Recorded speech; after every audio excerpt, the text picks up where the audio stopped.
Good morning students. आज हम discuss करेंगे यूनिट कार्बोहाइड्रेट्स, जो एक सब्जेक्ट न्यूट्रिशन का टॉपिक है। सब्जेक्ट न्यूट्रिशन में मेनली हम पढ़ेंगे ऐसे एसेंशियल न्यूट्रिएंट्स जो हमारी बॉडी को रिक्वायर रहते हैं, जैसे carbohydrate, protein, fat, minerals, water, vitamins. तो ये न्यूट्रिएंट्स हमारी बॉडी को रिक्वायरमेंट रहती है। तो आज हम यूनिट कार्बोहाइड्रेट स्टार्ट करने जा रहे हैं, जिसके अंदर हम मेनली पढ़ेंगे कि डेफिनेशन क्या होती है कार्बोहाइड्रेट्स की, कार्बोहाइड्रेट्स का क्लासिफिकेशन कितने प्रकार से होता है, फंक्शंस क्या क्या होते हैं, और इसका डाइजेशन, एब्जॉर्प्शन एंड एक्सक्रीशन कैसे होता है, और कार्बोहाइड्रेट्स की डेफिशिएंसी से कौन कौन सी डिजीज़ अकर हो सकती है बॉडी के अंदर। तो आइए हम डिस्कस करते हैं unit carbohydrates. Carbohydrates is the main source of energy and forms the bulk of our diet. Carbohydrates जो है हमारी बॉडी के लिए एक मेन सोर्स है एनर्जी का। एनर्जी जो ऊर्जा होती है उसका मेन सोर्स कौन है? कार्बोहाइड्रेट, जो हमारी भोजन का एक बहुत बड़ा हिस्सा बनाता है। कि हमारा जो डेली रूटीन का जो भोजन है उसमें मोस्टली क्या प्रेजेंट रहता है? Carbohydrates.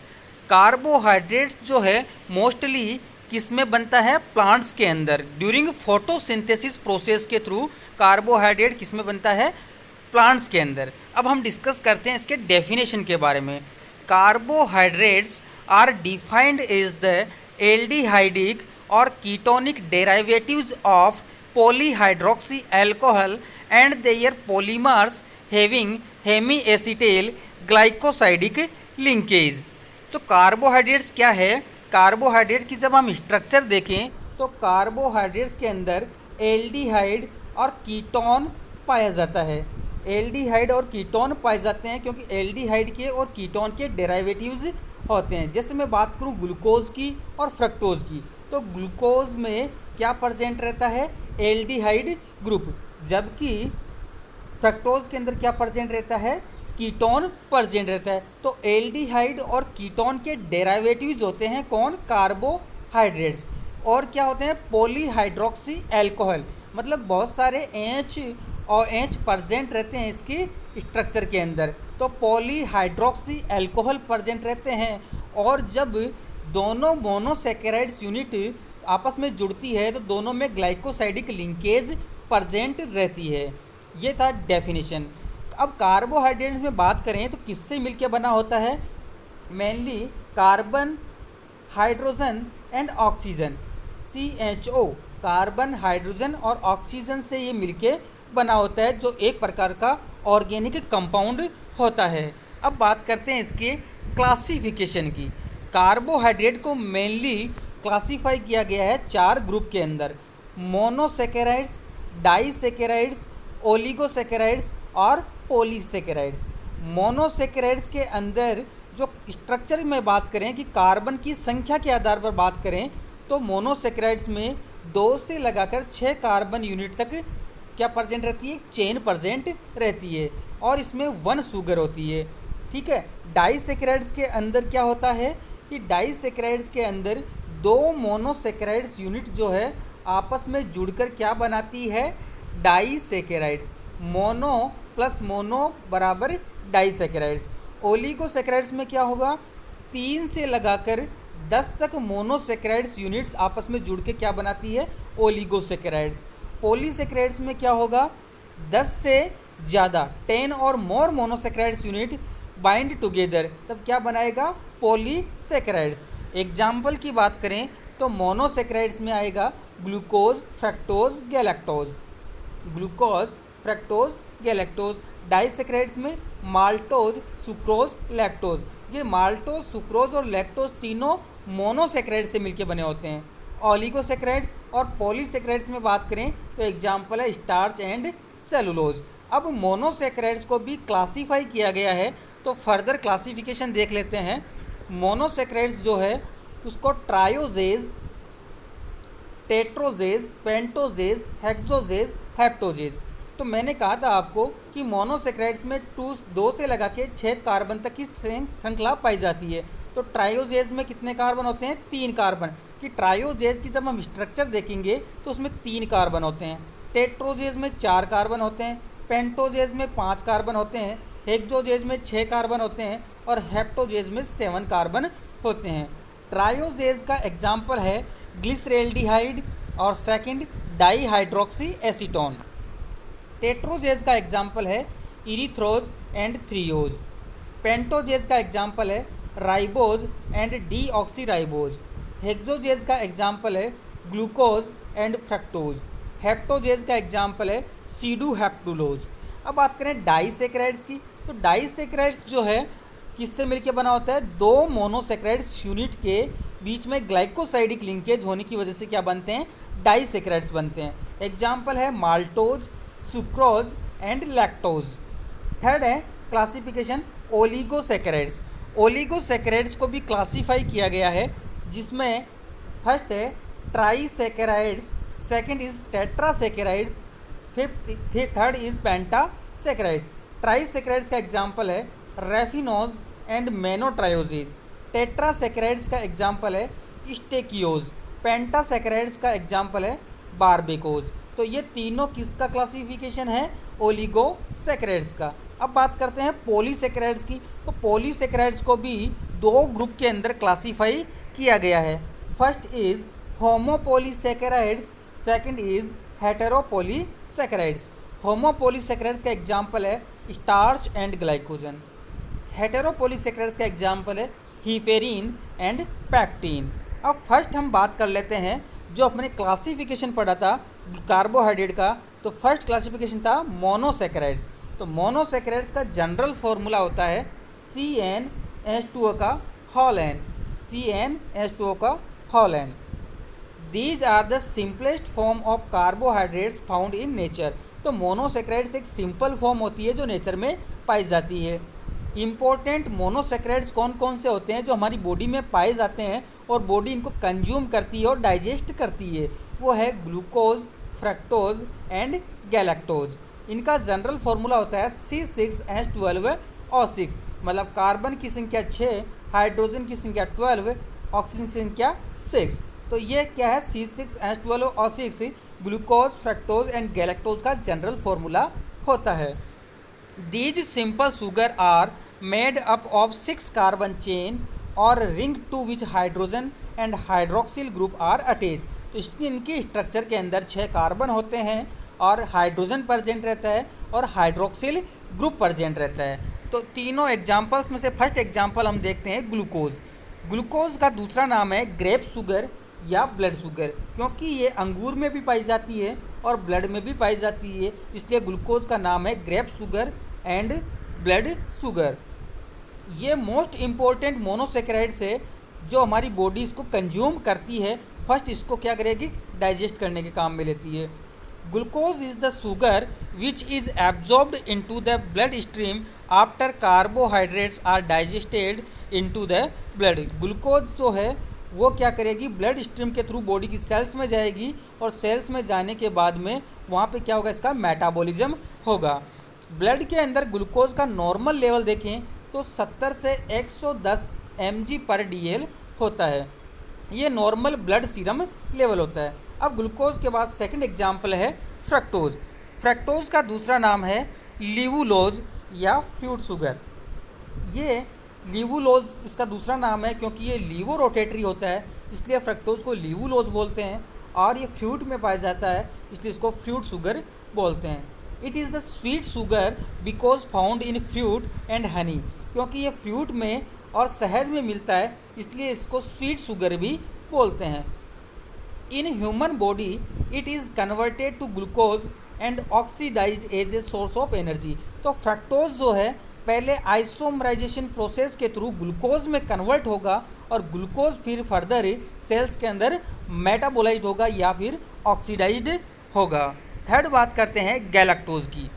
It is not found in free state. Galactose जो है बॉडी के अंदर फ्री स्टेट के अंदर नहीं मिलता है, ये कंबाइंड फॉर्म के अंदर मिलेगा। जैसे मैं बात करूं लैक्टोज की, जो एक प्रकार का डाइसेक्राइड्स है, जो लैक्टोज ग्लूकोज और गैलेक्टोज के कॉम्बिनेशन से मिलकर बनता है। तो गैलेक्टोज फ्री स्टेट में नहीं मिलता है।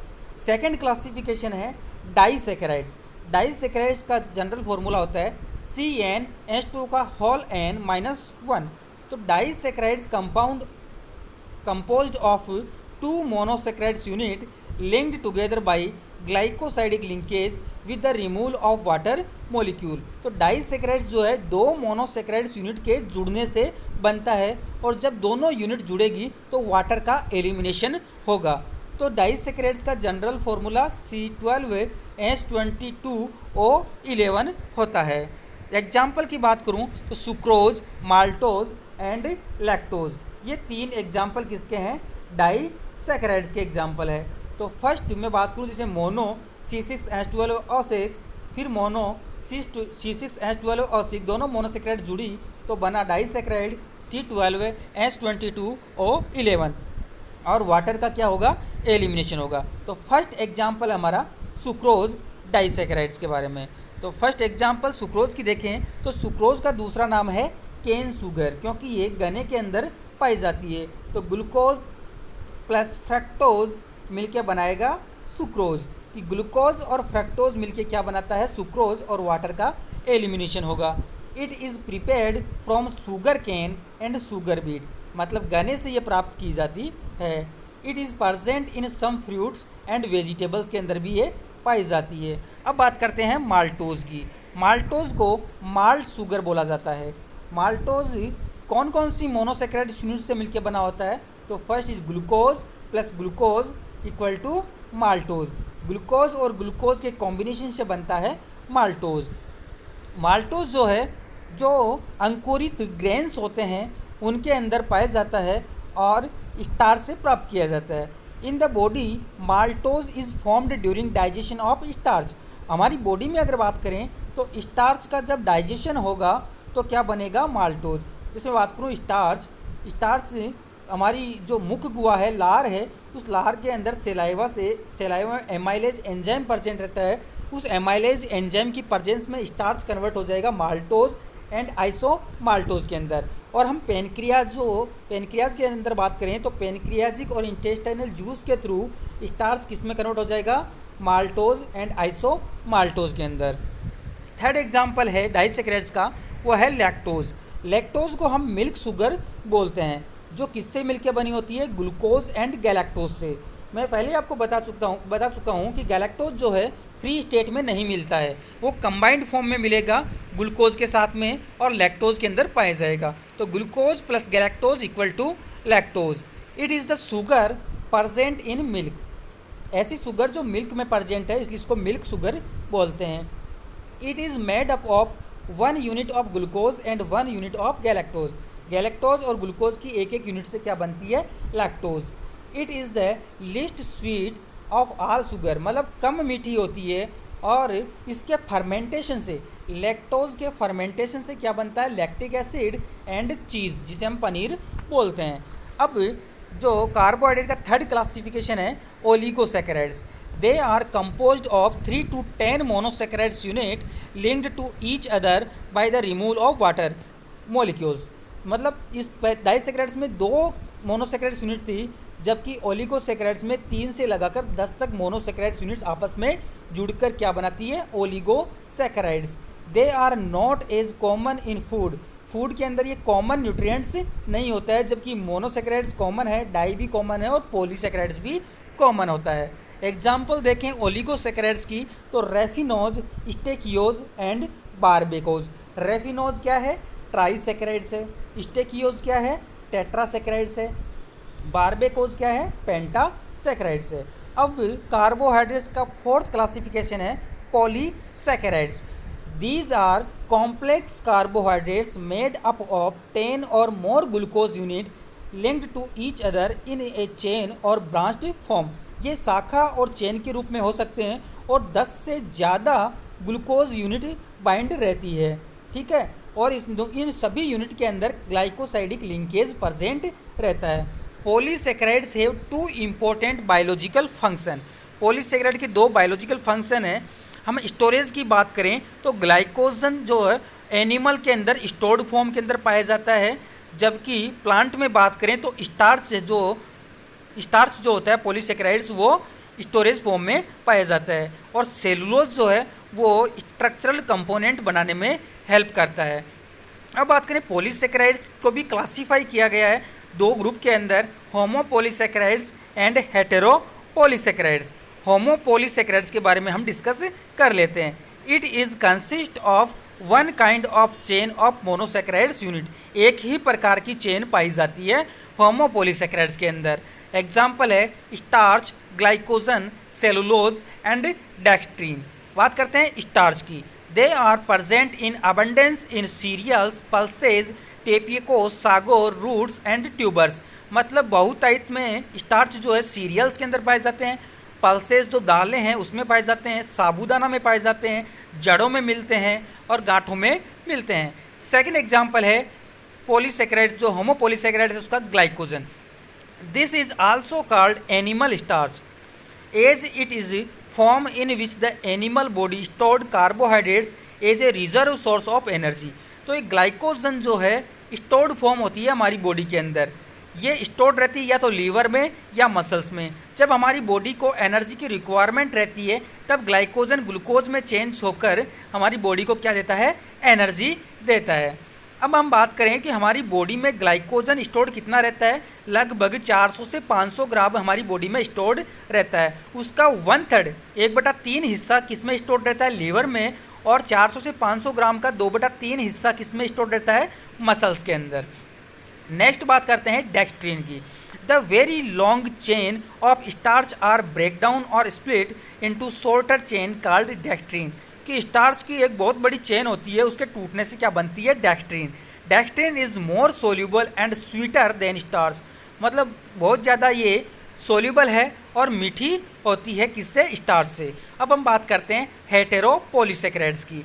हेटेरोपॉलीसेकेराइड्स are made up of mixed disaccharide repeating unit and on hydrolysis gives a mixture of more than one product of monosaccharides and the derivatives of amino sugar and sugar। ठीक है, example की बात करें heparin and pectin. तो ये था इसका classification किसका, कार्बोहाइड्रेट्स का। अब बात करते हैं डाइटरी फाइबर्स। डाइटरी फाइबर्स क्या होते हैं, dietary fibres refer to the total amount of naturally occurring material in plant. Dietary fibre जो है प्लांट से मिलता है। They are made up of many glucose unit, जैसे बहुत सारी ग्लूकोज यूनिट है उससे मिलकर बनता है dietary fibres. Cellulose, hemicellulose, pectin, gums, mucilage all are the dietary fibres. ये सभी क्या है, डाइटरी फाइबर्स होते हैं। The term roughage, bulk and unavailable polysaccharides are synonyms with fibres. इनको डाइटरी फाइबर्स को रफेज भी बोलते हैं, बल्क भी बोलते हैं। Fibre does not provide energy but perform many important function in the body. Fibre जो है एनर्जी नहीं देते हैं लेकिन बहुत सारे फंक्शंस रहते हैं जो हमारी डिजीज़ को प्रिवेंट करने का काम करते हैं। Thank you.